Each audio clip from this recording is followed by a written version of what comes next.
Welcome back to the channel, guys. I got some new parts to throw on the 85 T-Top GT. We got some Team Z double adjustable uppers and lowers and a UPR torque box reinforcement kit, so we don't rip the torque boxes out of the car with these sticky tires and beefed up suspension and whatnot. So I got the axle kind of hanging down free there, sitting on jack stands. Let's get it tore apart and get these reinforcement plates put in. All right, guys, well, I got my holes drilled for the brackets. I got them painted too, so they won't rust. I'm gonna clean some of this up and probably shoot some paint in there so it doesn't rust. But after I put the slicks on, I could feel my rear end kind of swaying when I was really getting on it.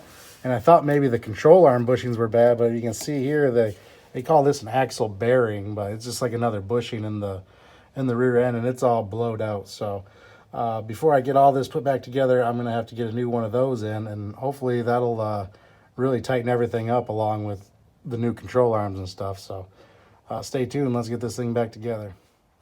All right, I got the upper torque box plates put in and tightened down, and both lower plates. Basically, these lower plates, just the control arm bolt goes through it, and then it's got 4 holes you drill up through the floor and attach that top plate to. So one trick I learned trying to work upside down, there's a lock washer that goes on before the nut, and working upside down, it always wants to fall on you. So if you put a strong magnet, it'll suck that washer right up tight so you can spin the nut on with one hand. There's not a lot of room to work with in that lower torque box, so it definitely helped me out there.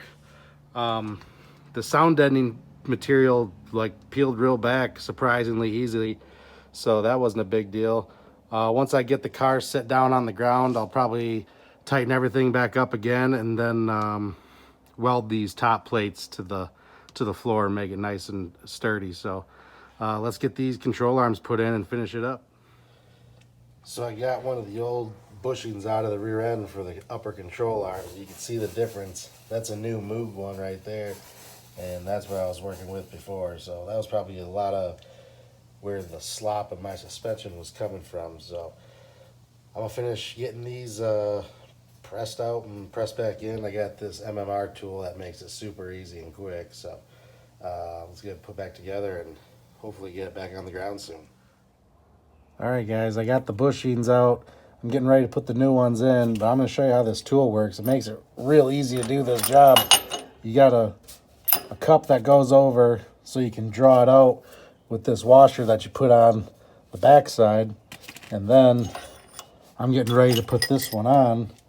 So I'm just going to use this plate on the front here. I'll put my bolt through it with this cup on the backside, and you just tighten up the nut and it draws it in there. It makes it real easy. It makes the job about 20-30 minutes aside. So just a quick tip, if you guys want to get one of those tools, I'd highly suggest it. They're about 40 bucks.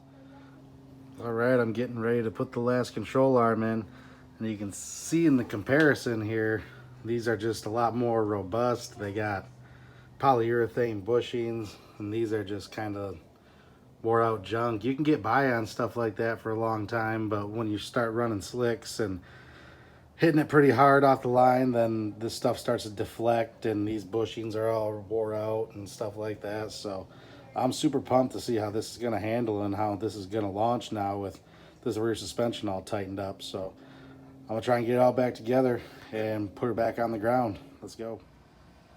All right, we got the upper control arms put in. We got our new bushings in. Got those old tore up ones out of there.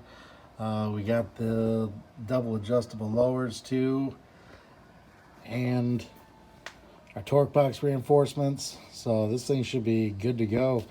I'm super pumped, ready to drive it, see how much difference it makes. It was real sloppy when you were getting on the gas before because all those bushings were wore out and stuff. So stay tuned. We're probably going to do a test and tune at Atmore and see how this thing does. Let's go. Don't forget to like and subscribe.